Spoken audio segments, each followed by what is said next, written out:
I think all of us carry things with us that we don't realize we do. And because we've been carrying these things for so long, we don't know that there's another way to live, that there's a lighter way to live where we're not carrying this pain, this trauma, those painful memories. It's just been amazing to discover what it felt like to not be carrying this with me. And once you've experienced what it's like to feel light, this is something you can strive for and that you can try and have more of in your life.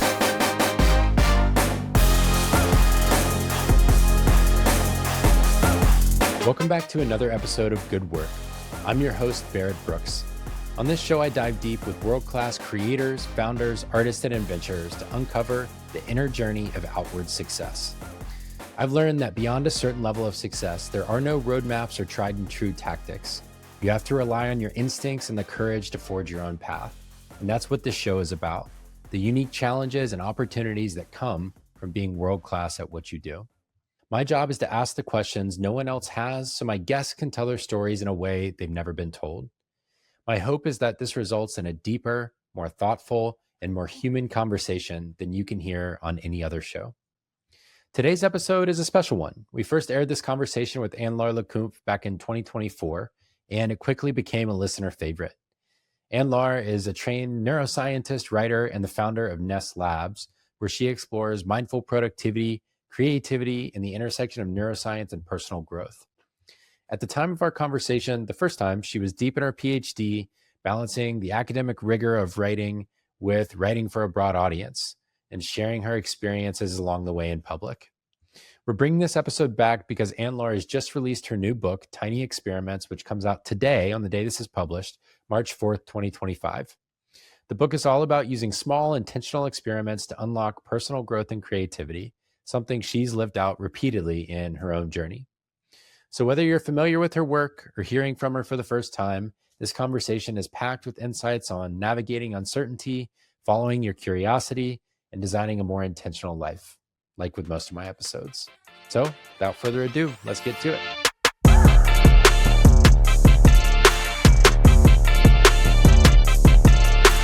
Here's where I want to start.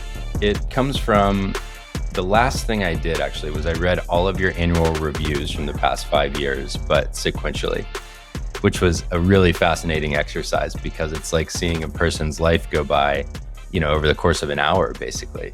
There was this moment early in 2021, we were coming off a year of a once in a generation pandemic, really once in a century pandemic.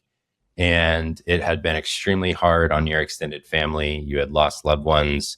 Ness Labs had this momentum. It was growing. It was at 25,000 subscribers or something like that. You had a small team. Your revenue was growing. Your master's was complete. And you were starting to think about, do you want to get a PhD? And in this moment, your partner gets a job offer in Singapore, 6,000 miles away, 8 time zones, so far. Side note, my wife is from Singapore. So that was a fun little aside there. But you're in this moment of life where everything could change in any given direction.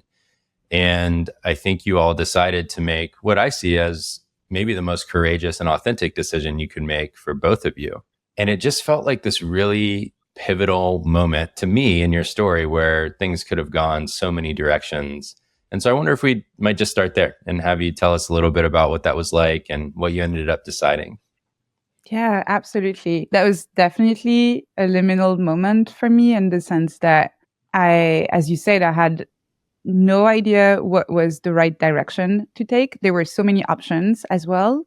I had to make a bet, basically. I had to take a risk. There was no way that I could calculate and rationally make that decision. So it was a mix of obviously thinking about the pros and cons of different choices I could make, but it was also very intuitive. I went with what felt right. And in our case, being in a long-term partnership and having the two people having their own dreams and their own ambitions, aspirations, etc., we believed at the time that if we prevented one of the two people to pursue their dreams, there would be resentment at some point or another further down the line. And so the only decision that both sounded logical to us but felt right, again, from an instinctive standpoint, was to both pursue our dreams, even if it meant being in a long distance relationship, very long distance relationship. As you know, since your partner is from Singapore, this is very far. It's not only far to fly there, but the time zone difference can make it hard sometimes just to stay in touch. You can go a couple of days without talking to each other. So it is a bet you're making on your relationship, on your partnership, that you're going to be able to make it work.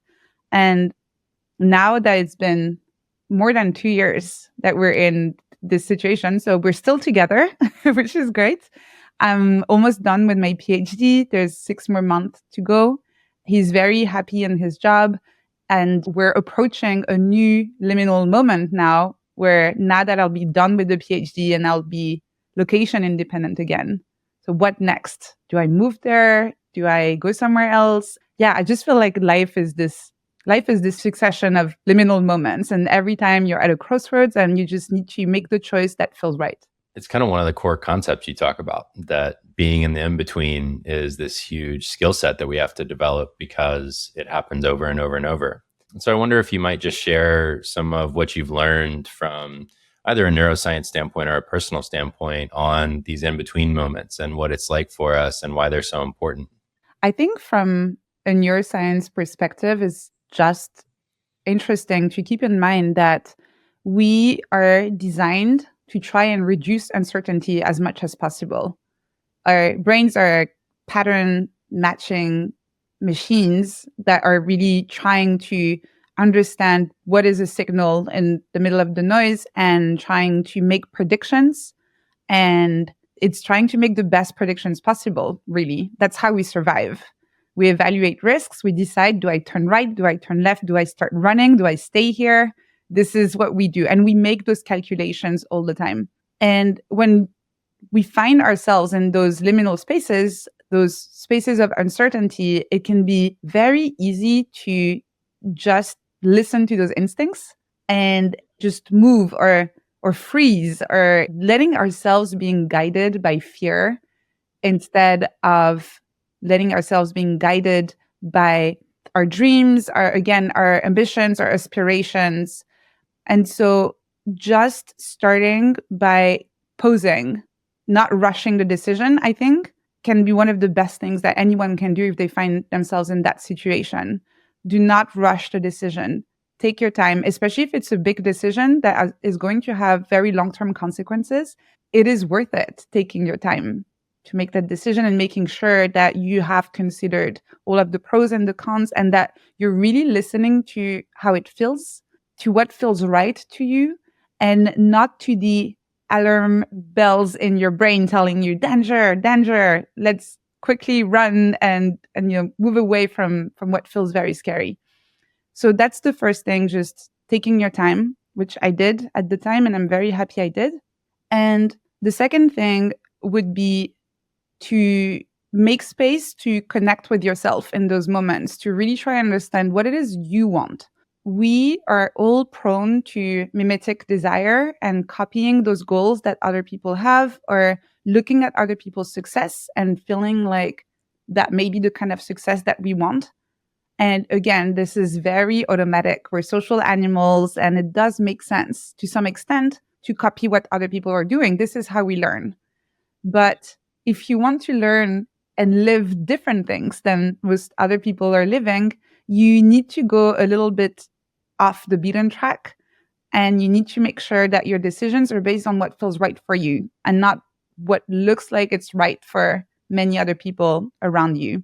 So make time and make space to really think about those decisions. Yeah. It sounds so obvious. Make time, make space. And in those moments, I know in my own life, I have to resist every urge to just want to move through it and make the uncomfortable aspect of it end.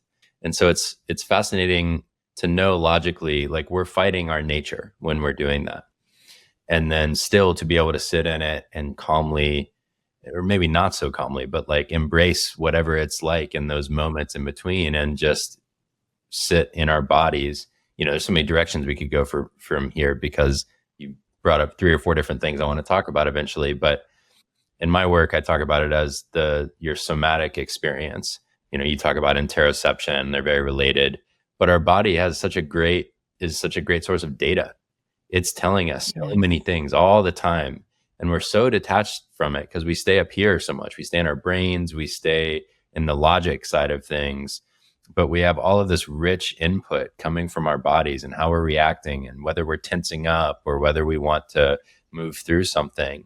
And I really love how you hesitated when you said calmly. Maybe not calmly, because this is exactly what this is about. Maybe you don't feel calm, and maybe that's important information. If a decision is making you feel really stressed, it could mean that it's because it's important. It could mean that it's because it's something you're resisting that you actually don't want to do. It may be because you want to do it, but you don't feel supported in the way that you would require in order to take that step. But you can't figure out why you're feeling this way if you're ignoring the feeling in the first place. So you really need to learn how to, I love this expression. I've never heard about it before, but somatic experience, that interoception I write about, but listening to those signals so you can then decode them. Yeah, exactly. We're going to get a lot more into kind of dropping into our emotional experience and some of the tools that you've used to get there. But before we do, what came to mind for me is, so there's this concept of kind of super forecasters or forecasters out in the world. The book is Super Forecasters. And the premise of the book is basically that experts are often very bad at predicting the future. And so that being true, what makes it different that some people are able to be accurate when looking at probabilities of outcomes and things like that?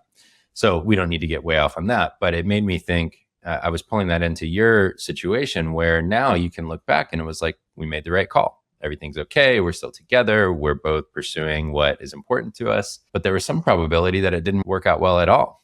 And so I wonder if you have any practices for at the beginning when you're making a decision, kind of either writing it down or documenting it and predicting what you think will come true and then looking back against that. And maybe not, but I just wondered if you have any practices around that. I actually don't do this. I know many friends who do things like these because a lot of my friends are engineers, and I feel like it gives them a feeling of control to do this. They feel like, okay, I've made my prediction and then I can look back. And even if it wasn't the right prediction, that's okay. That is part of the process. And I will keep on improving and tweaking it until it's perfect, which obviously it never is because the parameters keep on changing as you go through life. What I pay more attention to is how I feel in that moment where I'm making that decision. And I do write that down because further down the line, when things are a bit difficult, because they do become difficult, there are external factors that can impact the decision that you made. In our case, we made that decision after the pandemic, but there were many couples that also started long distance relationships just at the beginning of the pandemic. And then imagine not being able to see each other for 6 months when you were planning on visiting each other every month, maybe. So that's an external factor that has completely changed. So writing down how you feel when you make the decision can be very helpful to look back on when things are difficult, when the external situation has changed. So you can kind of reconnect with the why you made that decision in the first place. And it can make it a lot easier to navigate those difficult moments when you remind yourself, oh, that's why, because at the time I made that decision because I was willing to make that bet, because I believed in the future of that relationship, because I believe I'm going to be happier if I stay with this person over the long term. And then you ask yourself, have these things changed? No, they haven't. It's just that because of my PhD, I'm not going to be able to visit next month, or because of this, it's going to be a bit more difficult. But the core reasons why I made that choice haven't changed. So writing that down to me has been more helpful than any type of making predictions and then looking back on them. Yeah, that's really good. I experience that almost as the difference between like trying to train the algorithm that is your brain on one side versus really staying in touch with the reasoning and the intuition and like all of the things that went into the decision over time, because we have these biases in our brains, whether it's the recency bias of our most recent experience that we're having or negativity bias, that those things stand out more than the positive experiences. And so it's really easy to get lost and forget, wait, how did I end up here again? Because I'm not sure I like it anymore. So I really like that. That's great. one of the twists in the story that I did not expect at all was that you all decided to get married. It's like, we're going to do this really hard thing, so let's get married.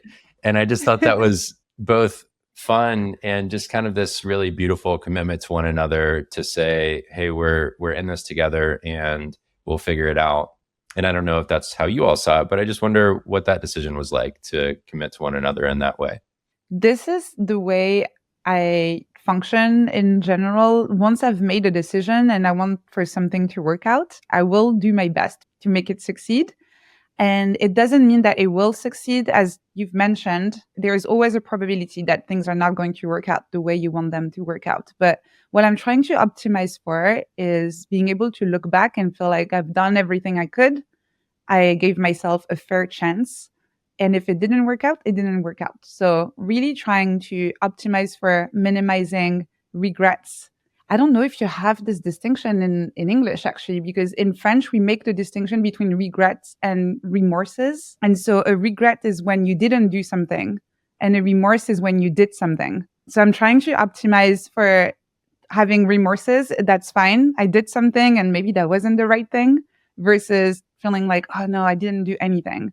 So in this case, once we had made the decision that we were making that bet together, that we wanted to do our best to make it work, it turns out that at the time, only family could visit in Singapore.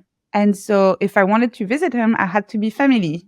The only way to be family officially is to be married to each other. Maybe in a weird way from the outside, but for us, it was self-evident that once we had made that decision, if that was the thing it took to give us a chance for this to work, then we would just do it. We talked about it. We made the decision pretty quickly, just one evening, announced it to our family. And I think we got married maybe a month later or something like this. We did it in his parents' backyard because it was right in the middle of COVID. It was maximum 30 people. We were not even 30. I think we were 25, including 5 or 6 kids. So it was tiny. And I think it was perfect in its weird, magical way it happened. And that's how we committed to each other. You know, another thing that I think is really important is that we also designed it in a way where it would be very easy to separate if we wanted to. So we didn't want the marriage papers or the admin to be the reason why we would stay together. We didn't want to wake up and feel like, oh gosh, that would be so complicated. So we both at the same time committed to each other by doing this, by saying we're investing in this relationship and we want it to work. But also we made it very easy from an admin standpoint to separate if we wanted to. So that's not the reason why we stay together. Yeah. So you set yourself up to continue to make decisions for the right reasons and not just because of logistics or the difficulty of unwinding it or whatever. Yeah. That's really beautiful. Your thing about remorse and regret made me think, as a random aside that was unplanned, I have this this deck of cards here that are untranslatable words. Ooh. And a coach that I used to work with, who is a dear, dear friend to me, gave it to me. And so I'll read one just for the sake of entertainment. I think it's from School of Life. So many listeners will probably have heard of that. And this one happens to be French. How about that? So I'll butcher it, I'm sure, so you can correct me. But it's l'esprit de l'escalier, the witty or cutting retort that we should have delivered to a frenemy, but that comes to mind only after we've left the gathering and are on our way down the stairs, captures our maddening inability to know how to answer humiliation in real time. And so there's, of course, some fun ones as well. But, there's like a bunch of these little words. And I loved it because there are so many concepts that are just wonderful and beautiful in cultures around the world that English does a horrible job of translating and giving us a chance to experience.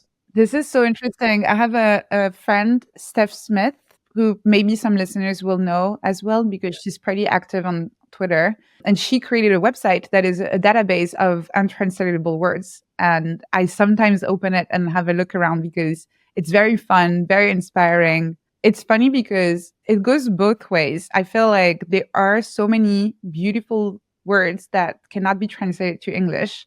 But at the same time, English has something going for it. I find as someone who works in English, even though that's not my native language, is that English speakers are much more willing to play with their words and just like mash them together, create new words.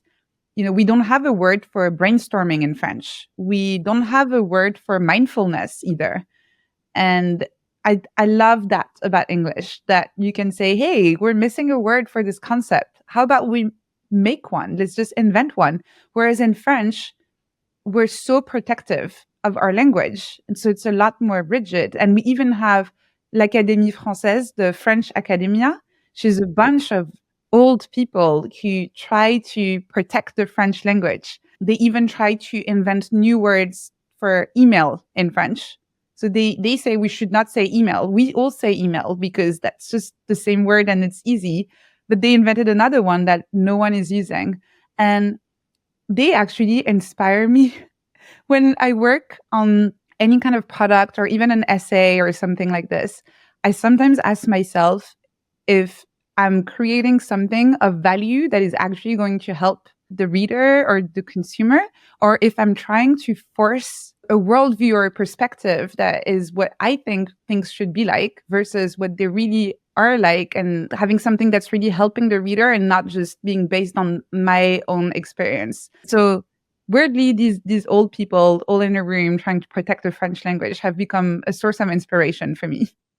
That's such a great anecdote because it is so easy to get caught up in our biases or whatever our pre-existing views are and not update our priors for the world that exists, and to want to try and like force our ideas on everyone around us, despite all indications that we maybe are the ones that are wrong. It's so fascinating. So a couple other moments that seem pivotal to me in your journey that I wanted to ask you about, or kind of hear your perspective on whether they were as pivotal as they seemed. The first one was, you talk a lot about kind of following this typical success career ladder at Google, and then you thought you were getting off of that train by going and starting a startup, and then later realized that, oh no, that was actually just a continuation of the same thing in a different way. So that business failed, and I want to come back and ask a question about that. My first company failed as well, and so I have a feeling there's probably rich ground there. But the other was taking this, what maybe didn't seem as a risk, or maybe it did, which was starting Ness Labs and using it as your kind of like playground online. And it's now become obviously this incredible community of human beings that you get to connect with all of the time. So I want to touch on both of those, but I want to, before we do that, ask if there are other pivotal moments. I mean, I'm sure there were, but any that really stick out in your mind in your kind of career journey and life that have really shaped who you've become today? Another one I think would be much earlier, when I was 21 and I moved to New York, because that's when I learned how to speak English. And I think that if I hadn't gone there and not spent those 6 months in New York completely immersed and trying my best to learn as much English as possible, I would not be where I am today. It's incredible to me to think that I signed a book deal with Penguin to write a book in English. I also signed a book deal with a French publisher who bought the rights to translate it back to French. So I'm not even going to be the one translating my own book into my native language. Sounds completely absurd to me. But if you had told me 10 years ago that I would one day write a book in English, an entire book in English, I would have told you that you're crazy. That's impossible, because I could barely talk at the time in English. So that was a pivotal moment. And I think learning how to speak English has changed my life. Yeah. I mean, I even just think about us ending up on this conversation. It's like, how many podcasts have you done in English, and how many essays have you written in English, and you're studying in English, you're writing a book in English. And number one, it's incredible and admirable. But number two, it feels like you've been very strategic and intentional about it. I mean, the publishing thing is an example. You talk about, you turned down some book deals that could have been in French to begin with, so that you could get one with a major publishing house out of New York that actually gives you a better chance for your work to reach more people over time. And so, they are interrelated, but I also see you being very intentional about using this asset that you have now of having learned this second language to reach more people and have more impact in your work. Yeah. And to be fair, the reason why I turned down those French publishers, those deals from French publishers, because I asked around on Twitter to other authors. And they're the ones who told me, don't do that. Publish in English, and then it can be translated back in French. So I think rather than my intentionality around using English to reach more people, it's more of an illustration of how amazing it can be to be online and have access to other people who have gone through the same process, but a little bit earlier than you. And you can just ask them directly. And everyone had the same reply and was like, don't do this. Don't take the French deal. Wait until you can have one in English. And it's been, for me, very often, rather than having a very clear vision of where I was going, the part I've been intentional about is just making sure to ask other people what their experience was and learning from them. And every time I'm taking a new step, it's something that's completely new for me, but I know other people have done it. I'm not the only person going through this, so I'm trying to learn from them. Yeah, I mean, it just seems like building community and leveraging community, not in the unhealthy way, but in the very healthy way of just of taking advantage of being surrounded by smart people has been such a core part of kind of how you've built your career, how you built your business. I mean, Ness Labs is a community at the end of the day.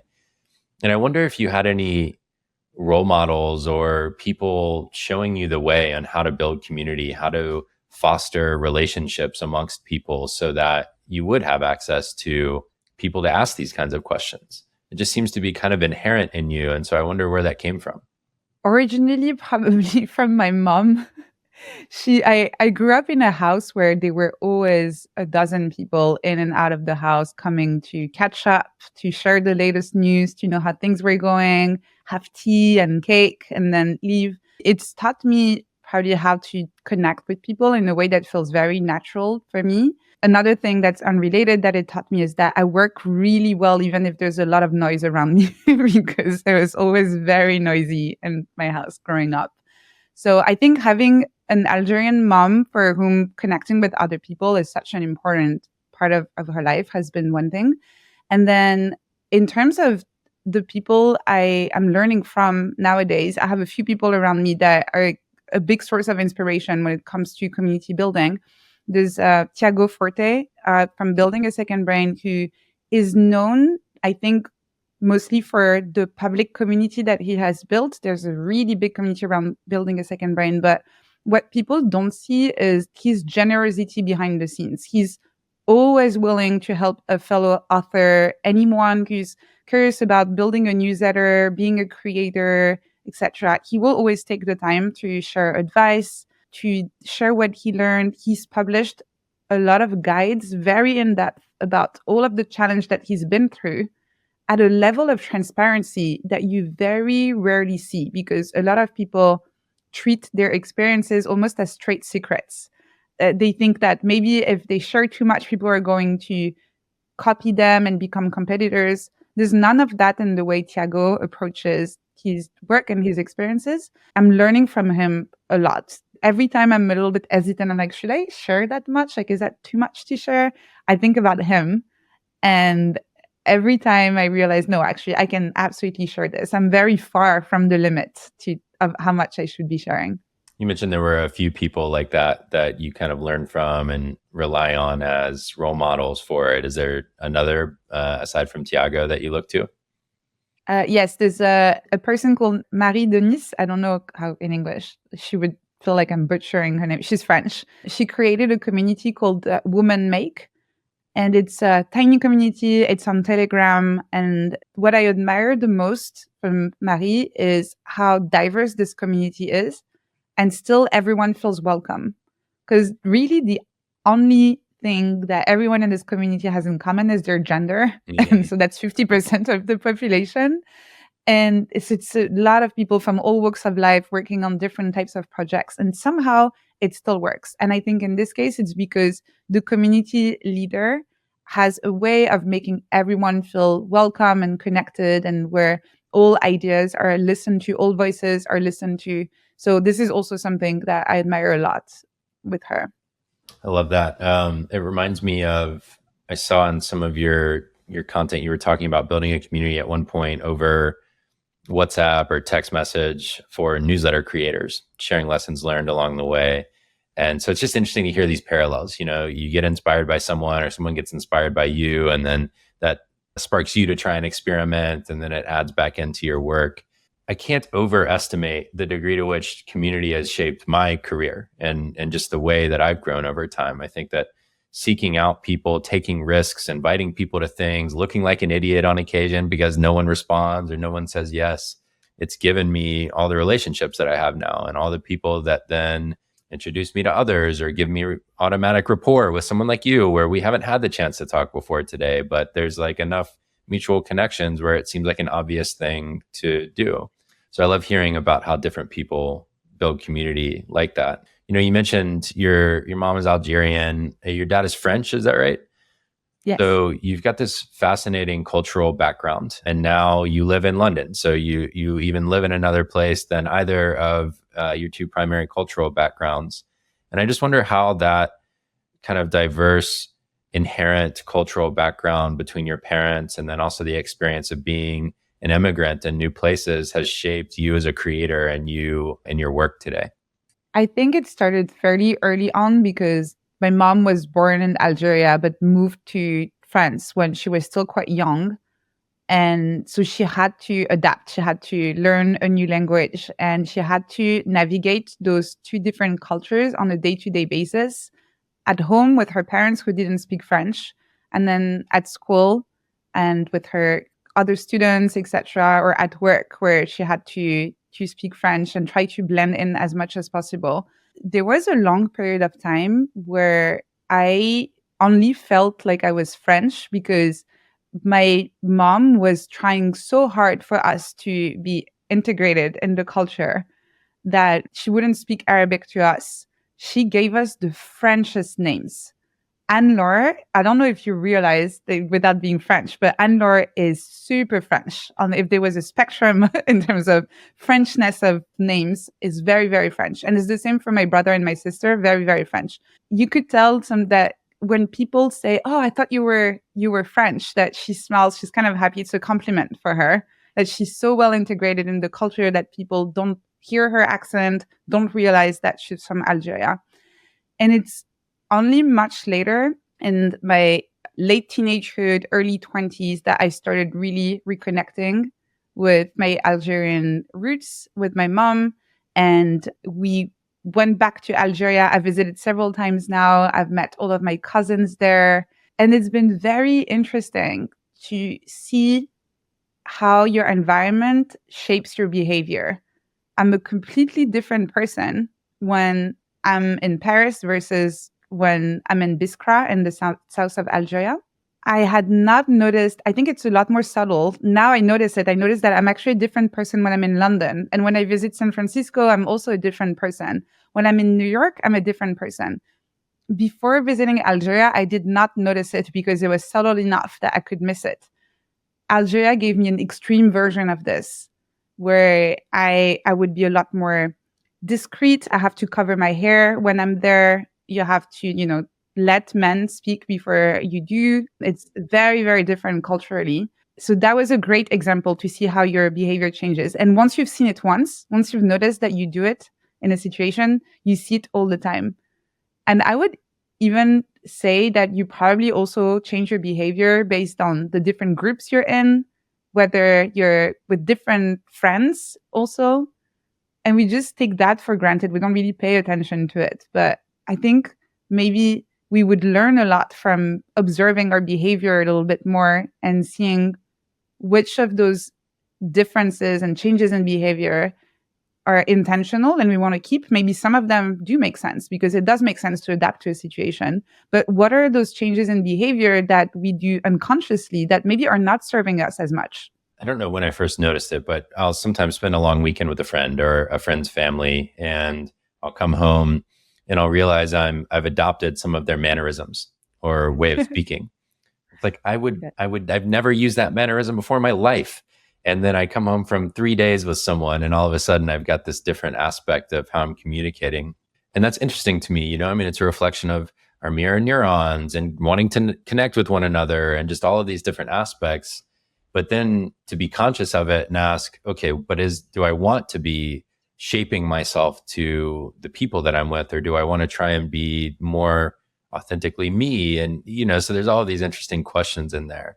Yes. And who you surround yourself with. We know it instinctively that this is something, it's almost trite to say, right? That you become the people that you surround yourself with. There are lots of sayings like these that are trite because they're true. And we don't act on them because we feel like, yeah, duh, I know that. Mm-hmm. But we don't really act on them. I think being more intentional with the people you spend your time with can be one of the highest leverage things that you can do to have a better life. Yeah. Yeah, I couldn't agree more.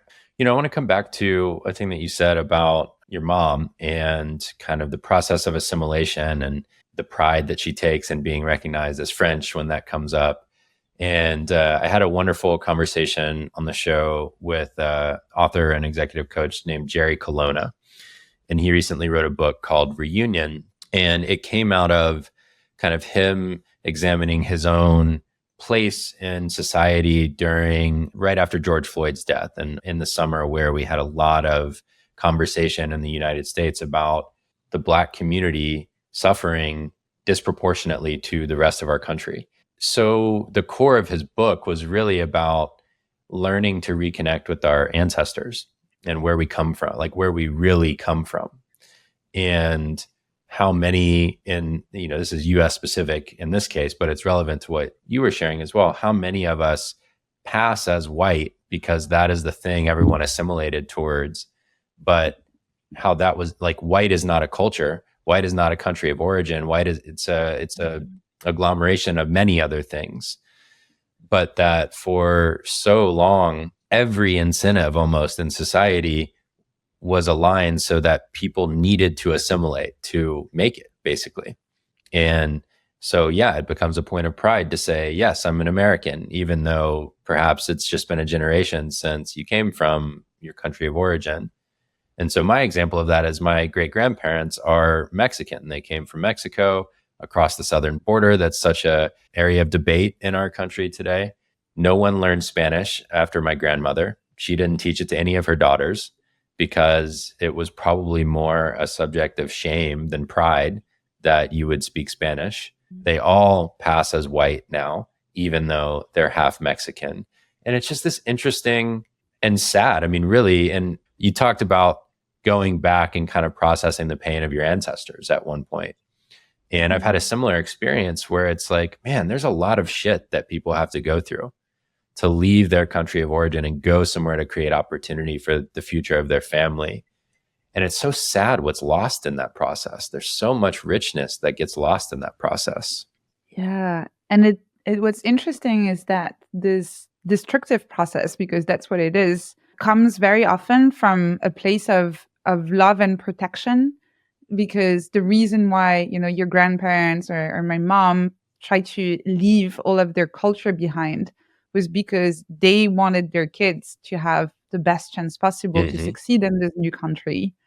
So it's very interesting. I always find it fascinating when there's a tension like this in between where a behavior comes from and the actual effects that it has, which are not necessarily the intended ones, or which has also second order consequences that I think nobody would have been able to think about a generation ago. Right. Yeah, you don't anticipate them because they're optimizing for all the things we do have that are a little more invisible, right? It's like we take for granted all the gifts that it gave us, and we see the things that we lost, or that we didn't get to experience. But I think it's a beautiful thing about maybe our generation, maybe just people in positions of privilege and resource where we can go back and reclaim it. You can go back to Algeria and reclaim that part of your story in whatever way is meaningful to you. And, I have that same opportunity too. So I guess I raise that as an invitation to everyone listening to say, like, it's a really powerful experience to be able to reclaim some of those aspects that may have been lost along the way. And there's a lot of richness there. And you don't even need to, if you cannot afford to travel back to wherever it is your family comes from, you can do a lot of fun stuff. Like I've been trying to learn how to cook more Algerian dishes. And nowadays with the internet, it is possible to find some very obscure recipes that usually you would have had to literally get your hands on a grandma to ask her to tell you what the Right. recipe is. That's what it used to be like. But now you can find YouTube videos that show you how to do these things, how to make those dishes. Music also. It's just crazy now that you can find any kind of music on Spotify, even the really obscure music that you would only listen in that little village in the south of Algeria. You can find that on Spotify. So we have incredible access to all of those different cultures without even having to travel there. Yeah, I totally agree. I've been working my way through a traditional Mexican cookbook. Same thing, right here from home, just learning to make things like mole or tamales or things that aren't just like tacos, basically. I want to shift tacks a little bit, if that's okay. And I want to come back to you leaving Google to start a startup, which, on the surface and in reality is a big risk. You're leaving a very secure job that's going to pay well with a career ladder to go do a thing that's inherently risky and try something. And we don't have to go through that whole process of what that's like because, we already know how it ended. And I think that might actually be the more instructive piece of your experience. And so you've shared a lot about kind of starting this company and it ended up failing. And a big part of that was the relationship to the co-founder that you chose, or who, you each chose each other. And I just wonder what you learned from that process about the importance of choosing partners in general, but specifically business partners, and how much impact that then goes on to have on whether a thing can succeed or not. It kind of connects back to some of the things we've talked about at the beginning of this conversation about intuition and listening to your intuition a little bit more sometimes. I think the big mistake that I made at the time was that I tried to apply a playbook in terms of finding my co-founder and finding a co-founder in the first place, because the playbook said, all of the startup playbooks said, you need a co-founder to succeed. I didn't doubt it 1 second, because Y Combinator said that it meant that that's the way you build a startup. So I started looking for a co-founder, and then, which I know is going to sounds ridiculous to me now, but felt completely logical at the time, you could download templates that had a little rubric where you could rate different aspects of your skills and personality, and you could do that together with your co-founder to see if you would be a good match. And those templates, even based on those skills and the type of startups that you are going to build, help you calculate the type of the split in terms of ownership of the company. So if it was more of a technical startup, obviously the CTO would have a bit more, etc. All of this automated with a spreadsheet. And I felt like, oh man, this is genius. Like someone has figured this out. And I have access to it for free and I can use it. Not that it means that I'm going to be successful, but I'm doing all of the right things to make sure that I'm starting on the right foot. And now that I have more experience, that I'm a little bit older, that I have worked with more people in more different contexts, it does sound completely silly to go about it this way, because there's a human factor that is much more important than anything any kind of spreadsheet would be able to tell you. So that was my big mistake. And this was my biggest lesson from this. And now when I select people to work with, whether I hire them to work with me on the team or it's just a collaboration that we're doing, I'm always listening to my intuition. And even if the person has the most impressive CV, but after a conversation with them, I feel like this is not going to work. And even if I cannot put my finger on it, this is enough of a red flag for me. Not that the person in themselves are wrong intrinsically, right? But this is enough of a red flag that I know it's not going to be a match, or at least I'm not willing to risk it. Yeah, that makes a lot of sense to me. Starting a company or working with someone is your life. It's a major part of your life. And I think sometimes we under-index on the importance of choosing partners and choosing people that we work with long-term. I don't know if you can really anticipate the degree to which that shapes your career without going through it. And so it's like, it might even be not worth our time to try and share like what to do up front, because I think maybe you just have to go through it. You have to try the way you think you should try to choose someone to work with and learn the experiences from it. And so I guess I asked the question because like I've been through that as well. You learn these lessons about how to choose who to work with. And I saw this quote once and I don't remember who to attribute it to. So someone listening can tell me and I'll give them credit. But it was basically before the age of 35, you should never work with a friend. After the age of 35, you should only work with friends.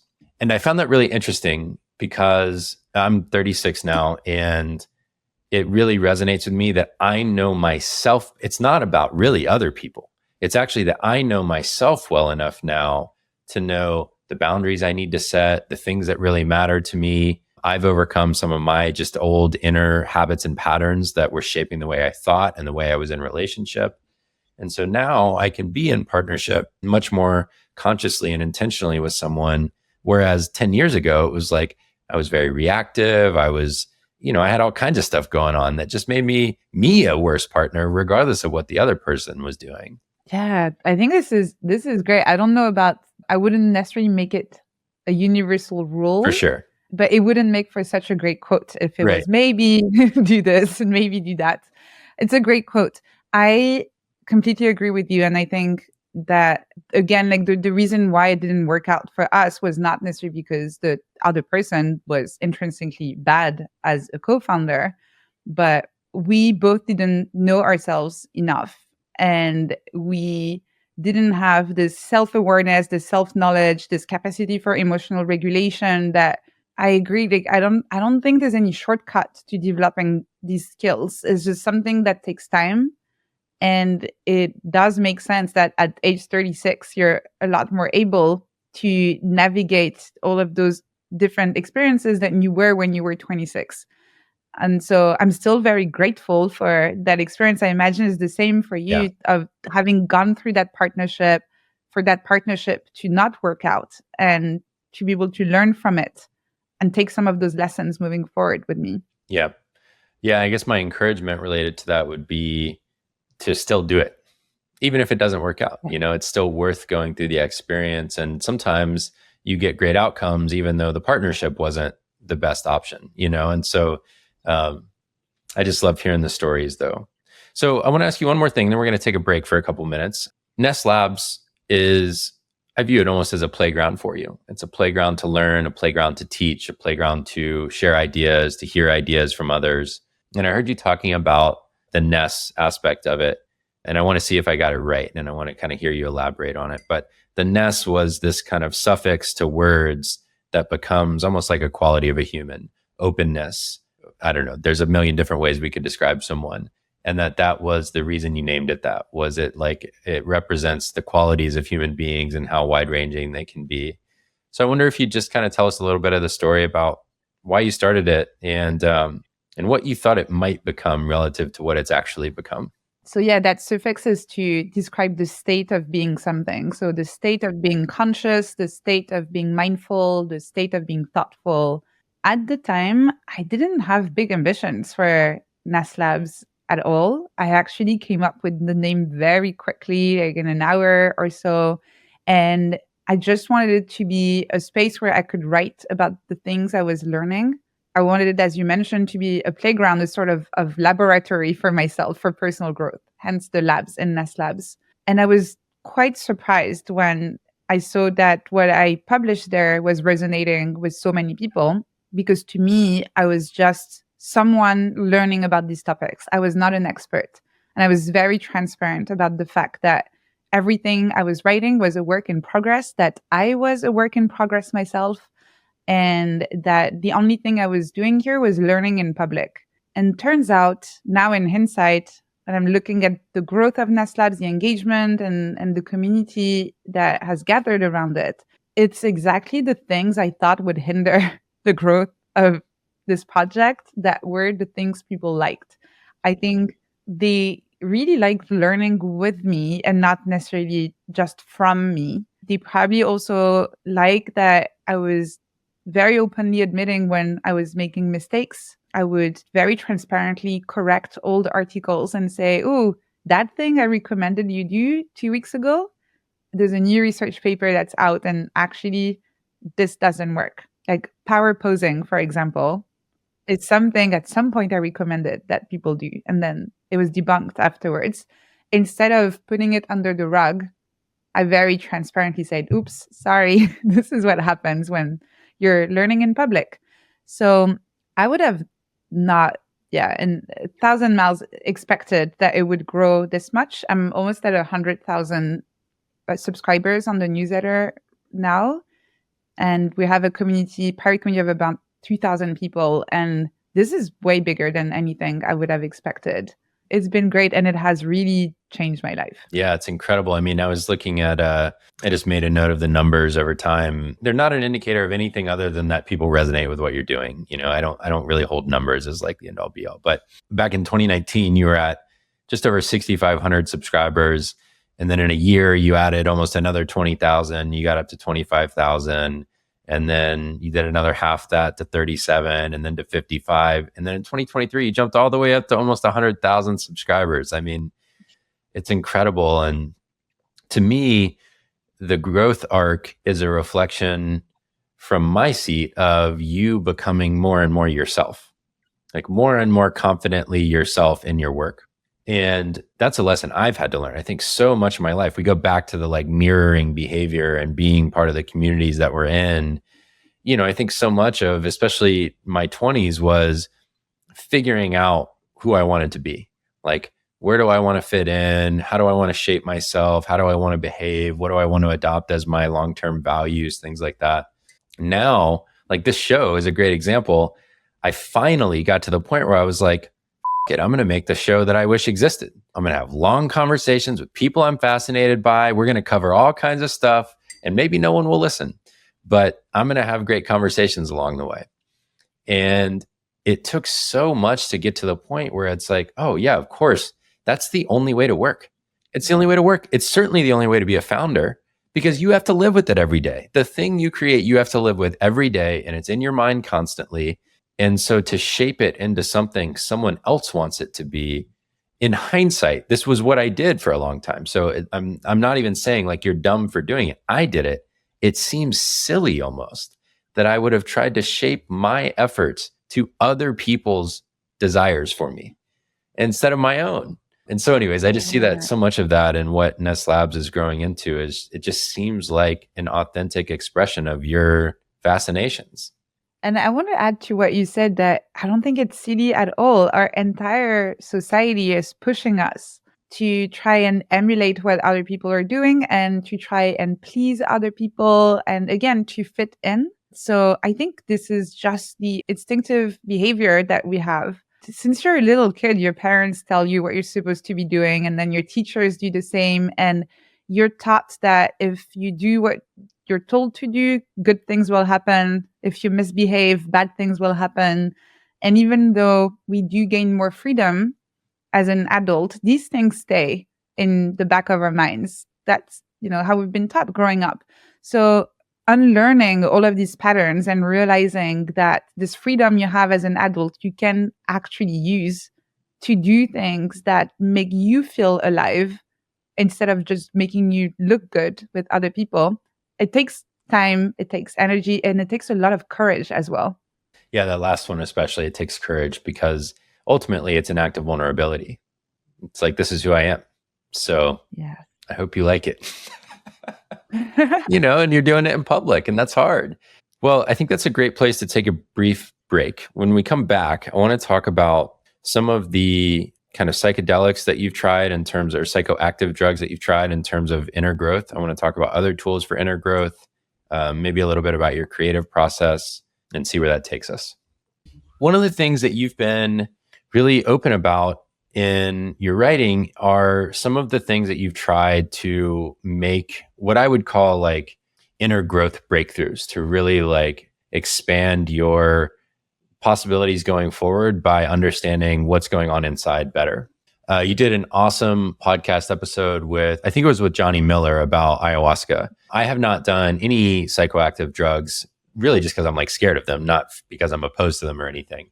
However, as I listened to that conversation, I realized that it mirrored a lot of the experiences I have had over the past about year and a half using a therapy modality called internal family systems, and then some of the like outputs of that process. created some really, really deep experiences that are similar to some things I heard you talk about with ayahuasca, although I know they would be completely different. The like process would be completely different.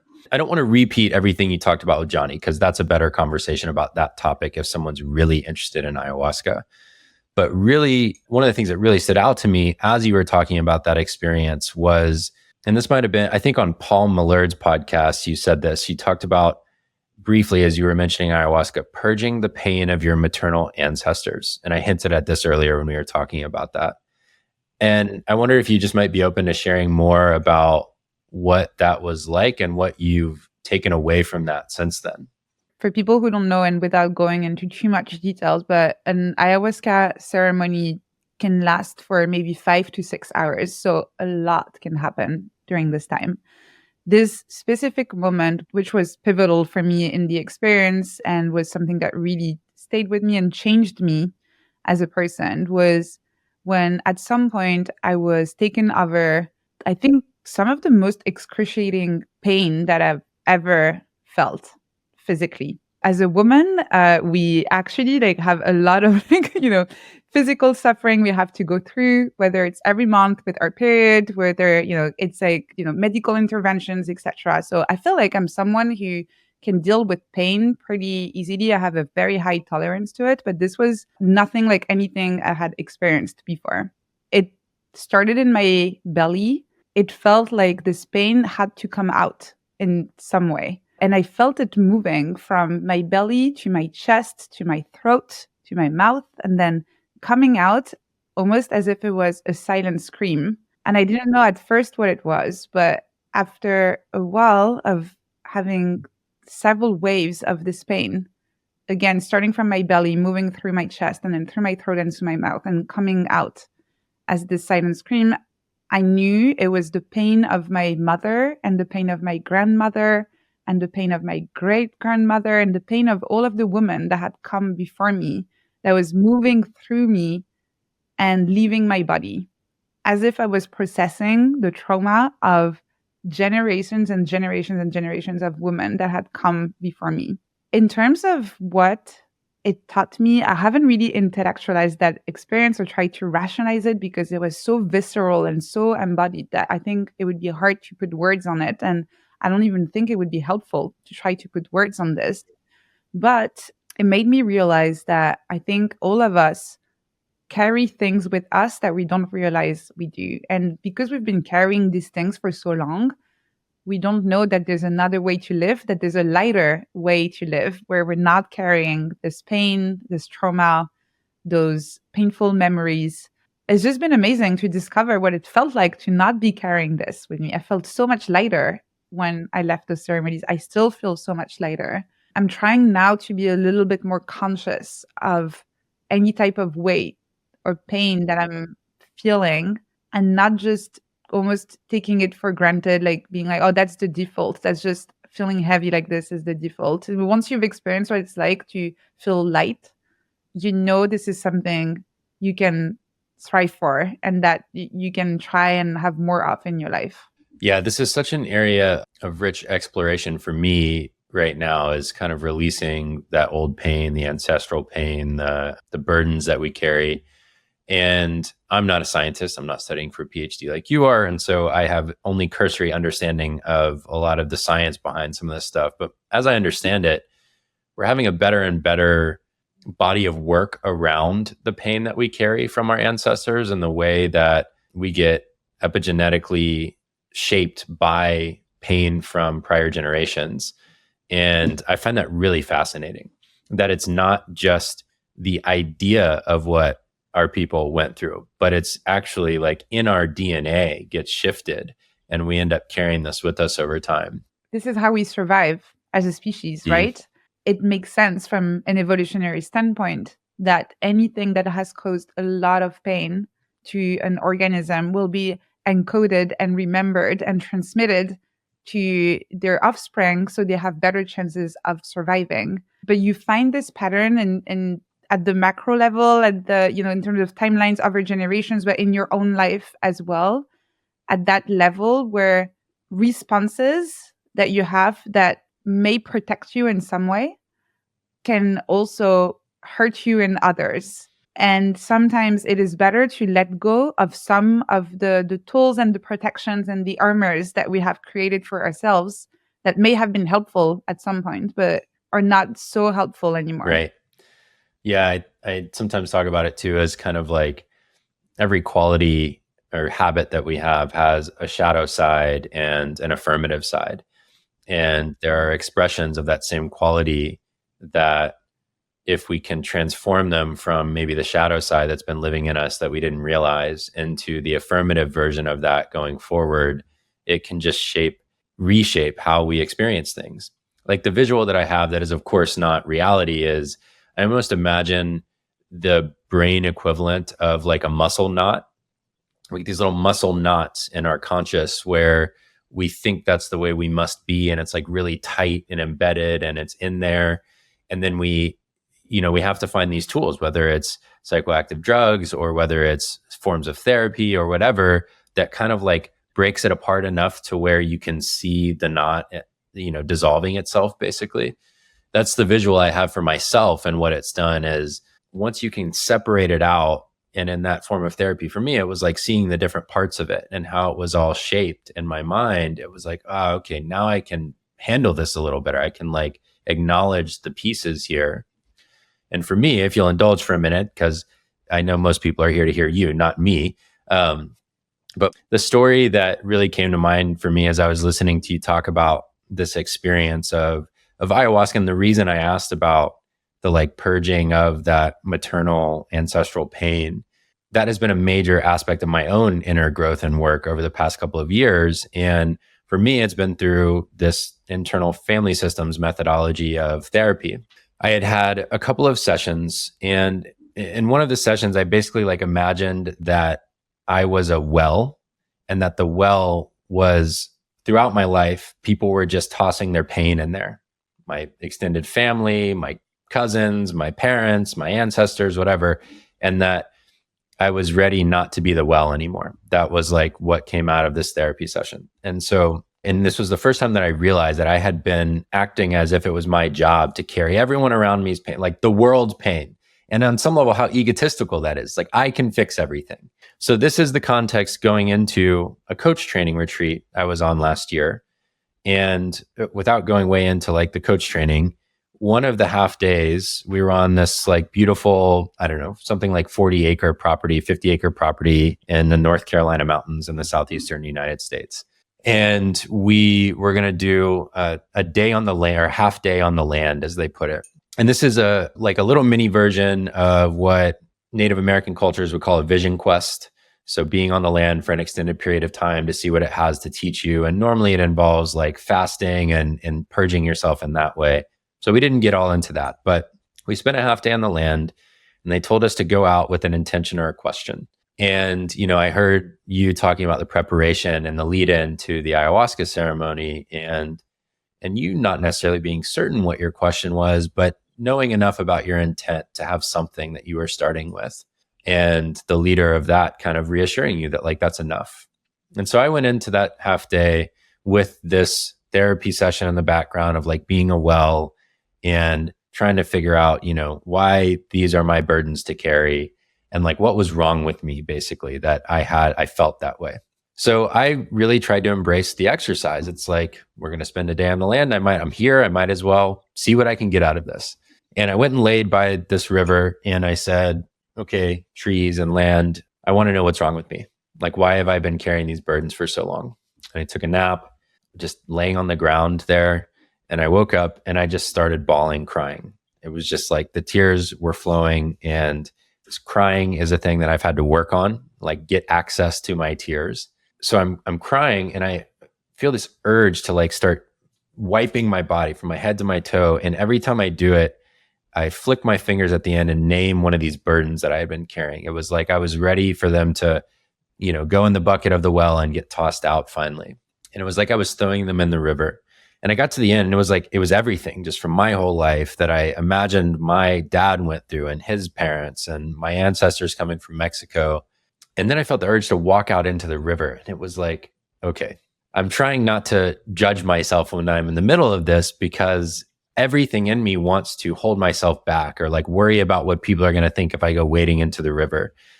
Anyways, I go wading into the river, and now I lean down and I'm like washing my hands and arms. And it's like I want to get every little bit of this old pain out. So I wash myself and say every pain all over again. And I get done with this and I feel the lightest I've ever felt it. Like what you said when you got done with the ceremony, and it's like, I feel light. I'm relieved. I don't have these things that I'm carrying anymore. It's exactly how I felt. And there were probably still, I don't know, an hour and a half left. And I had this sense that I wanted to go up towards where I could see the sunset. So I walked up this hill, and at the top, the founder of this coach training company that originally owned the land, he's got a memorial because he's passed away. As I'm walking up this hill, I come over just the crest of the hill, and the sun is setting over the North Carolina mountains. And it's like you can see the beams of the sun. And again, I just start bawling, but this time I'm like laugh crying is the best way I can describe it.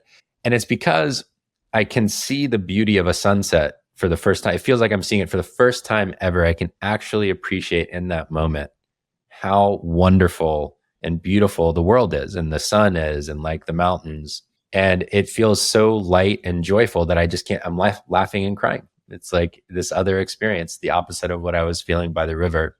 And I go the rest of the way up the hill, and there's like a swing sitting right there.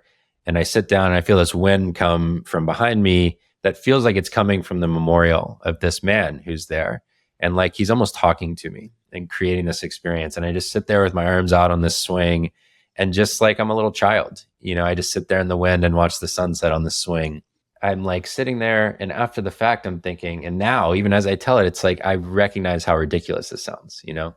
It sounds ridiculous. I can't believe that I would have never, you know, going back to the 26 versus 36 thing, my 26-year-old self could not have fathomed embracing or even being vulnerable enough to try to have the experience that they intended for us to have. And yet it reminded me so much of your story of like the lightness and just being ready to let things go and being able to welcome the experience, whether it's, you know, you've talked about psilocybin or ayahuasca, or whether it's just ritual that allows you to the space to shed these things. So anyways, I felt compelled to share that with you as a relationship to your story. You know, you made me realize something. It's that children are very good at doing weird stuff that feels good. And then we grow up and we learn how to repress those instincts to just go and do the weird thing, whether it's running naked around like in a field, or screaming at the top of your lungs, or just laughing like crazy, rolling your body on the floor, dancing when you feel like it. All of that kind of stuff that we naturally do as children, we stop doing as we grow up. And I wonder if self-development, self-betterment, personal growth is not about relearning those skills that we had as a child, the skills of letting go, laughing, crying, dancing, running, and all of these kind of things. And you do see that sometimes when you have very old people and you're like, they're so weird. They just say whatever they want to say. They're just doing whatever they want to do. And usually when we talk about them, we say that we're a little bit judgy, but really we're a little bit admirative in the way we say it, because we're a little bit jealous. We feel like, I wish I could be like this old person. And so I feel like what you did, and what a lot of people are maybe trying to do when they do this work of reconnecting with their inner self, is to try to accelerate this process so we don't have to wait until we're 80 to finally feel like we're free to be ourselves. Yeah, and it one of the things that stuck with me is how many people live their entire lives never getting to feel like themselves. You know, I think about my dad, or, you know, any number of people, or even leaders you see out there that you can just see are operating from a place of pain in the way that they lead or the way that they make decisions. And you often know because you'll see it in the reactivity or the posturing, and it's given me so much appreciation just for the amount of pain in the world, and how I wish that so many people could experience something different, that they could have a similar kind of breakthrough or moment or moments like what you've had, like what I've had, that will unlock a different way of being. And who knows, maybe it won't last for us. I hope it will. And I certainly feel different now than I did before, but who knows? We'll see. There are always going to be ups and downs. Like there's been ups and downs for me since I worked with ayahuasca. I think the main advantage of doing this kind of work is just knowing that the ups exist and that you have ways, you have tools of getting back up there, which doesn't mean you'll manage to maintain yourself at that level all the time. But, this is something that you have access to. Yeah, I agree with you. Well, there's two places I thought we might go, and we've got a little bit more time together. One is I wanted to talk about your just kind of creative process and some of the ideas that you've had. I think we should go there because I had some other questions, but we've talked in such depth about just inner growth and all of that I don't want to completely exhaust it. I'd rather talk some about your creative process. Your amount of publishing and the number of ideas that you share is incredible. And that didn't come from nowhere. Like you really challenged yourself. And I think this is a great example of personal experiments and growth loops, which are two concepts that you talk about. And when you got started with Ness Labs, or early on, you challenged yourself to publish an essay a day for 100 working days. So you still took the weekends off, but you gave yourself this challenge, this experiment to see, can I create a writing habit and maintain it over an extended period of time? And now it's become the basis for all of this beautiful work that's out in the world. I wonder how making that commitment to yourself and then living into becoming a writer over and over and over and over. Because I think my perspective is you're always kind of becoming a writer. You're never a writer. You're always becoming a writer, and you practice it over and over and over. I wonder how the practice of writing has changed you as a person and how it's shaped you now.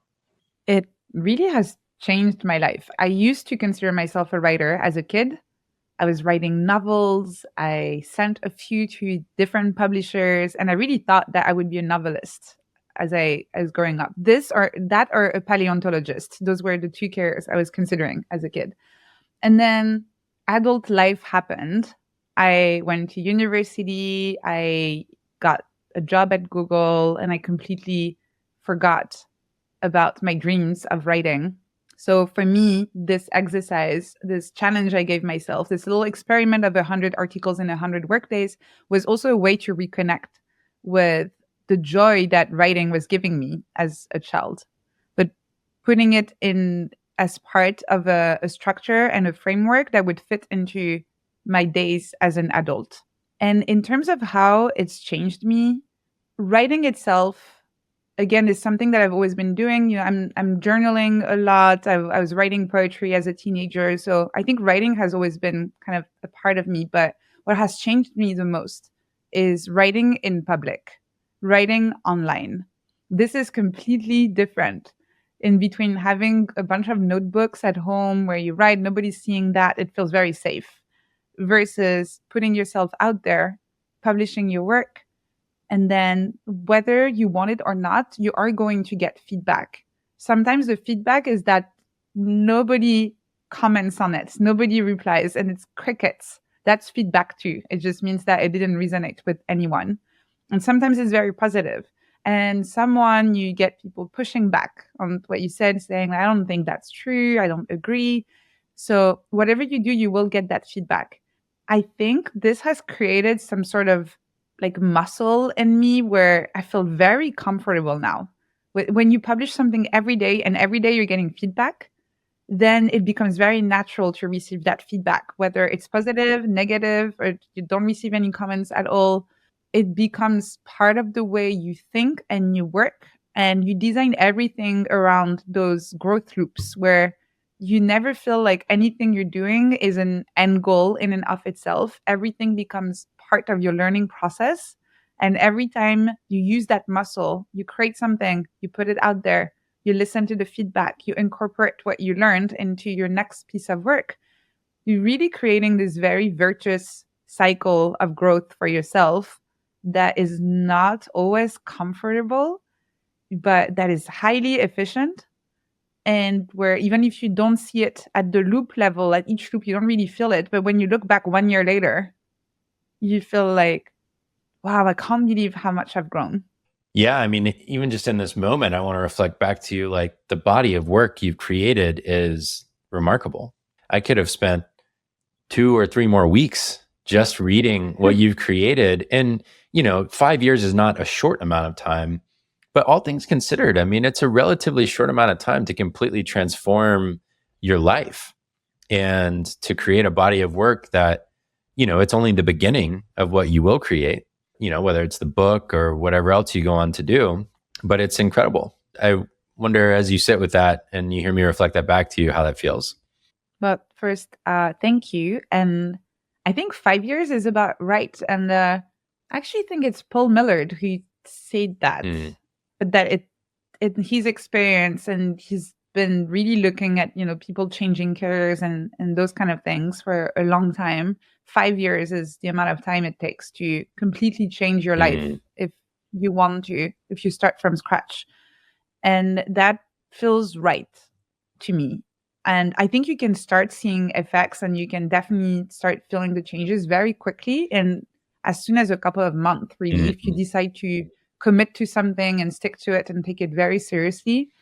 But 5 years is the amount of time where you look back and you almost can't remember what life felt like before you started this journey. Yeah. Just the contrast and where you were, at Google and then trying to start the startup and everything to now, where you have, I won't say complete autonomy because you're still going through a PhD program. So you have requirements you have to meet, but, relative complete autonomy over your work and direction. I mean, just the two realities couldn't be more different, which I find fascinating. One of the things I was thinking a lot about is another guest on the show, and I don't know whether her episode will come before or after this one, but Hannah Ritchie from Our World in Data. She also kind of bridges this gap between the academic world at Oxford and the public world, and sees her work as kind of an interface between those things of like the data coming out of research and public understanding of that data so that we can use it in our decisions in society. And I see you in a similar light. You're occupying the space between the academic world and research and what we're learning from it and filtering through that and the practical ideas that come out of that everyday people can apply to their lives and careers. I wonder what it's like for you to try and balance those things, like how you balance the living in the academic world and consuming what you need to and that side of things with the creative outputs and sharing the ideas and the research with people in a way they can understand. So interestingly, a challenge I have from having one foot in those two worlds is the way I write. Because sometimes if I have been working on a research paper for a while and I have to write my newsletter, I notice, or even I'm writing a book at the moment, as I mentioned, and my editor can tell when I've been working on a research paper because she knows my tone gets a lot more academic and I use a lot more jargon. And she's like, yeah, just bring yourself back to that way of writing that you have normally for the newsletter that has made it so popular, because I just write like a normal human being. And equally, sometimes I've been working a lot on the book and on Ness Labs, and I need to write a research paper, and I have to put myself back into this way of writing that is very stuffy, that I don't particularly like, but that is just the way academics are supposed to write. And none of my papers would get published if I decided to invent a completely different style of writing. So that's been something that's been quite fun, that context switching or style switching in between the two. In terms of what it's been like, I feel like very selfishly, it has helped me understand the science better, because when you have to explain it to someone else who doesn't have a scientific background, it forces you to deeply get what you're talking about. You cannot hide behind complicated words and pretend that you know what you're talking about. You have to use metaphors sometimes and analogies, and you have to describe it in a way that is vivid enough that people will be able to picture it and apply it in their daily lives. And you can't do this if you don't know what you're talking about. So it's been a really good forcing mechanism to question my level of understanding of some of the topics that I write about, because it's fascinating how easy it is to fool yourself into thinking that you understand something. And there were topics where if you had asked me, do you understand this? I would have said, yeah, absolutely. And then once I had to sit down and actually explain it in my own words, I realized, wait, that's actually a bit fuzzy. I'm not quite sure I get it. And I had to go back to research papers. So selfishly, I feel like it's really helped me think better about the topics I'm interested in. And another benefit has been just, again, that feedback that I get from people, where very often a lot of people, it's not even really feedback, it's more additions, expansions, suggestions of other books I should read or podcasts I should listen to, and really avenues of discovery that I would have not explored myself because I did not know they existed at all. So this is also something very beneficial in terms of writing online, creating content based on the topics you're interested in. I was wondering about that. Like, what are all of the different sources of input that you're taking into account for your writing? Because foundationally, I see it as you're translating things that we think we know are true from research, but then you're bringing in this creator mindset to it and making it applicable and giving people action items they can use from it. So I'm just interested in that. Like, how do you divide your time between, reading research and reading books and podcasts, and like, what does your content diet look like? Very messy. I really admire other creators who have a very organized system.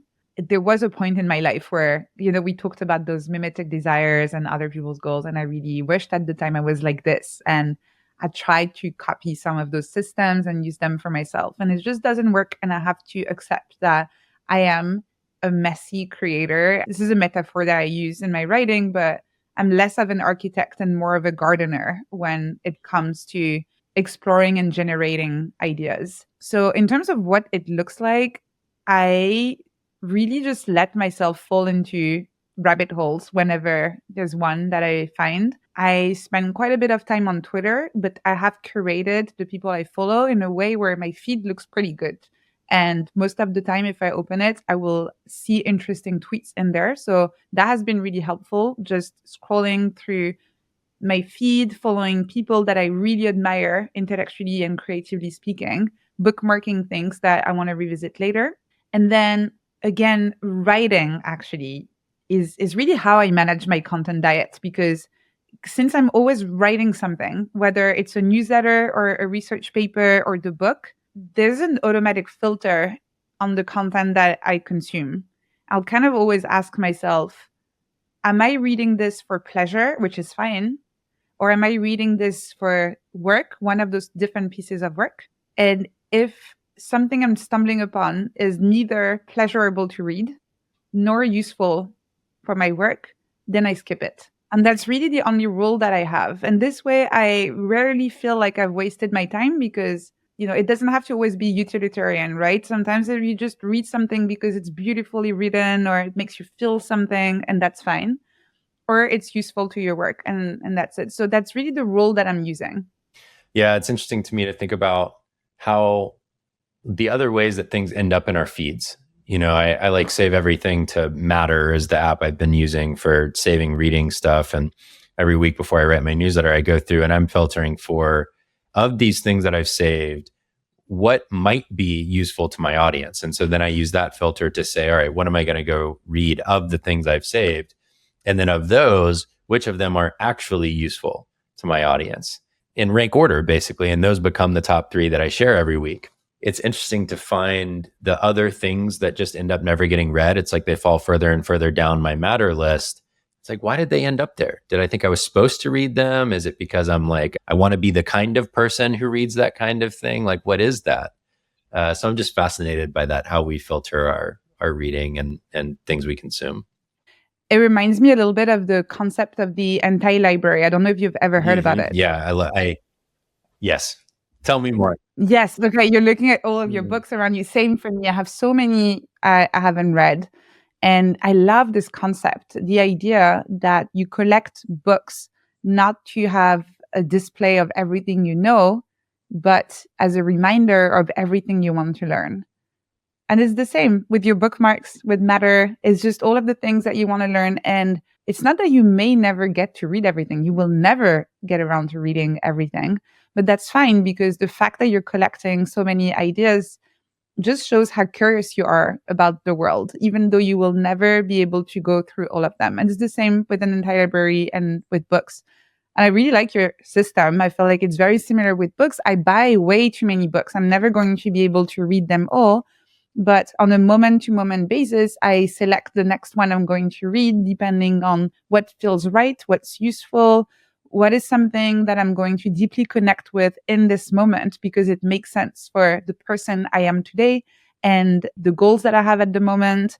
And I think that's completely fine. And some of them I may never read. Sometimes I have friends visiting and there are books that I know I'm never going to read, but they look at it and they're like, oh, that looks cool. I'm like, take it. Just take it because I'm probably never going to get around this one. Yeah. So I think keep on collecting bookmarks, keep on collecting books. That's completely fine. Yeah. I had to really get over the idea that I should have read all the books on my shelves because I'm the same way. I collect books, I buy too many, I can't possibly read them all.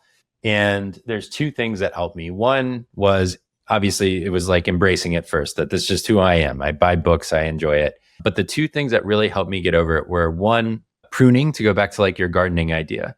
I prune the books on my shelves in my anti-library, I don't know, probably once a year, maybe once every 6 to 9 months, where sometimes I outgrow the intent for a book when I first bought it. And it's like, oh, I don't need that one anymore. I'll go put it in the little mini library down the street and someone else can have it. And it's such a moment of freedom because now I no longer feel obligated to that one. It's like, okay, I outgrew it and it's gone. And now I have all the rest of the ones left that are still interesting. And so the second thing that has helped me embrace it is one of the most joyful moments to me is every time I finish a book and I close it. And before I move on to whatever I'm going to do, whether it's going to bed or moving on to the rest of my day, I go and pick the next book. And that moment of getting to look at my anti-library and say, what's next is the best. It's the freaking best. I love it.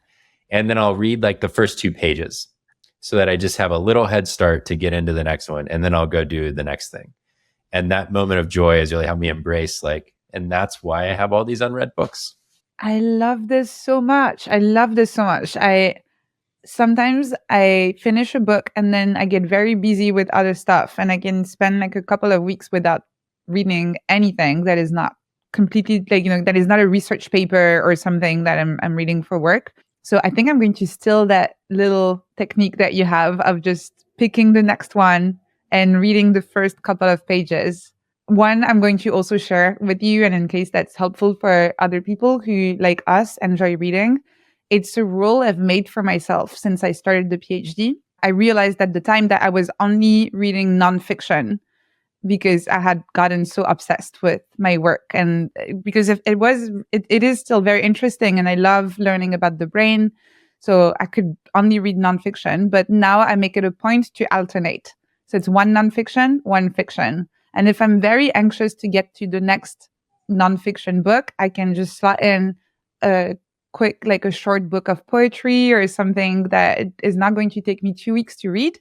But I just make sure that I balance the two because in my experience, you can learn a lot from fiction as well. And I think it's good to consume both types of books. Yes, couldn't agree more. I can't read nonfiction before bed or else my mind gets turning. And so I always read fiction before bed. So I kind of always have one of each going. But one of the things I did on the fiction side was I went back and I downloaded all of my favorites I could remember from childhood. So it was like the Red Wall series and Where the Red Fern Grows and Hatchet and just a bunch of these, like they're kids' books basically.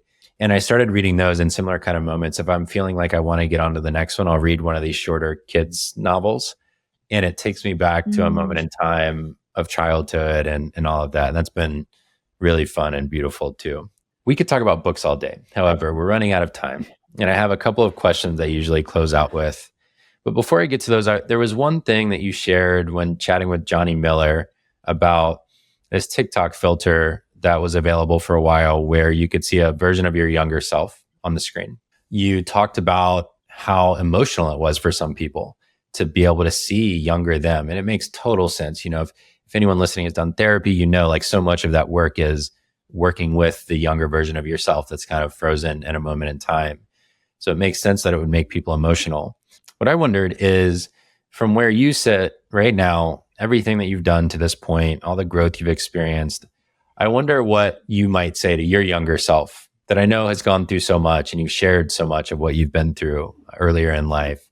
I wonder what you might say to that younger version of yourself that popped up on the screen with the filter. I would tell her, you don't have to impress anyone. Nobody cares. Just do whatever you want to do. Mm. Yeah, that's really awesome. I would probably tell myself something similar, and I don't think I would have been ready to receive it. And so it would probably just sit there in the back of my brain for a while I learned. Okay, here are my 3 closing questions. People usually do rapid fire. These aren't always rapid fire, but I wonder, often in interviews, and I've been on a lot of podcasts, mostly business stuff over the years, there's like the question I wish they would have asked me, and instead it was whatever it was. And I wonder if there's a question you wish I would have asked in this conversation that maybe you'd like to answer now. Oh, this is actually an excellent question to ask the guest what they want to be asked. What am I hoping for in the near future or future in general? I love it. I'm going to combine that with my last question because they are related. So let me go to my second to last one first.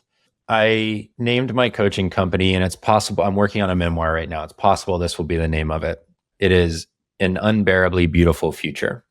And it resonates with some people and it doesn't resonate with others. But what it resonates with me based on is this idea that we could create a future for ourselves or for humanity or anywhere in between that is so wonderful as to be almost unimaginable right now. It's like almost you don't want to touch it because it's so hopeful that it makes you that excited about it.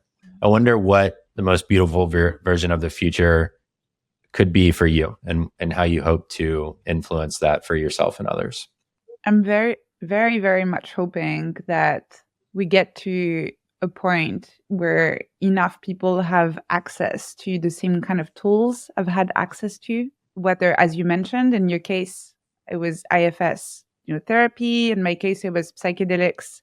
I find it incredibly painful to know that these tools exist and that so many people either don't know they exist or they know they exist, but for legal or financial or cultural reasons, they don't have access to them. So to me, this would be a beautiful future, one where everyone has access to these tools and one where at a personal level, I can keep on working with them as well. Yeah, I'm with you on that. More access to tools that help us process past pain is how I would frame that. Okay, my last question is, who are you becoming in this work that you're doing? As a person, as a professional? A connector, hopefully. I think that's what I'm good at. And not necessarily in a community building sense, but just helping people connect the dots for themselves to achieve whatever their potential is, and to explore whatever their ideas are. That's beautiful. Yeah, a connector, helping people realize their potential. So let's come back then to the question you want to be asked, which is, what's your vision? And you've shared versions of this over time. Maybe the latest of which that I heard was that perhaps you might not stay in academia, but you might take the principles of academia and create a place where people can come together and explore ideas and maybe do original research together. It could be that, building on that, or something completely different. How's your vision growing? What's your vision for what you want to create? It's changing all the time because there's always a tension between what I think should exist and how I want to design my own life at an individual level. And so I'm very excited about this idea of creating a citizen lab where anyone could come and design their own experiments and learn about neuroscience, and really getting all of that research out of just universities and having it in the world where anyone could access it and understand how it works. Because now that I'm almost done with my PhD, I realized that there's nothing overly complicated about it. It's really the impression that scientists give on the outside, and maybe because there's not enough access to that education, but anyone could learn to use these tools. And I think that's something that should exist. But on the other side, after being in London for so long and having in front of me this opportunity to become location independent again, once I'm done with the PhD, I have this yearning for being able to just have my little suitcase, being able to live wherever I want and travel and meet people all around the world, which is not necessarily compatible with having a brick and mortar lab that you're managing.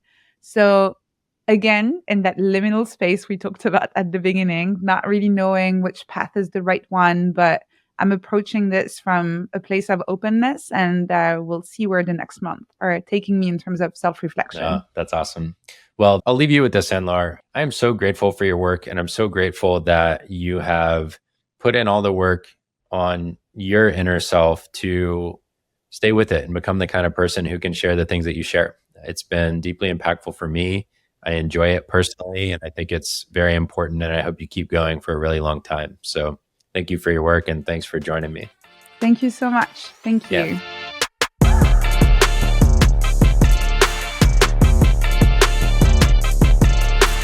Thanks for listening to this episode of Good Work. I'm your host, Barrett Brooks, and this podcast is produced by my friends over at Podcast Royale. If you enjoyed this episode, I highly recommend checking out Anne-Laure's new book, Tiny Experiments, which is available today, March 4th, 2025, and every day after that. It's a fantastic guide to designing small, intentional experiments that compound into meaningful transformation with time. You can find it wherever books are sold, as they say, but I always encourage you to order from bookshop.org or pals.com, which is my favorite independent bookstore. Look, I love capitalism. I love business. Also, I love independent bookstores. And so if you can spend the extra couple bucks at an independent bookstore, I think they add something to our communities and cities that would really be lost if we didn't support them. So Tiny Experiments at pals.com is my choice. You can also follow Anne-Laure's work at nesslabs.com and find her on Twitter, Instagram, and many other places around the web where she shares insights on neuroscience, creativity, and personal experiments in real time. As always, you can find the show notes at goodworkshow.com. They include all the links and every other resource we talked about, as well as all past episodes and episode summaries. If this is your first time tuning in, welcome. Glad you're here. You can subscribe to future episodes on Apple Podcasts, Spotify, or hit that subscribe button on YouTube if you prefer the video version. If you're a regular listener of the show, I'd love to learn more about your experience as a listener. If you'd be willing to spend 30 minutes chatting with me, send me an email to bb@barrettbrooks.com. I'd love to have a conversation and just hear more about what you think about the show. If you enjoyed today's episode, please grab the link, drop it in a text message, and send it to a friend or a group text of a bunch of friends who you think would enjoy it. All right, that's all from me for today. Thanks for tuning in. Grateful for you as always. I'll see you on the next episode.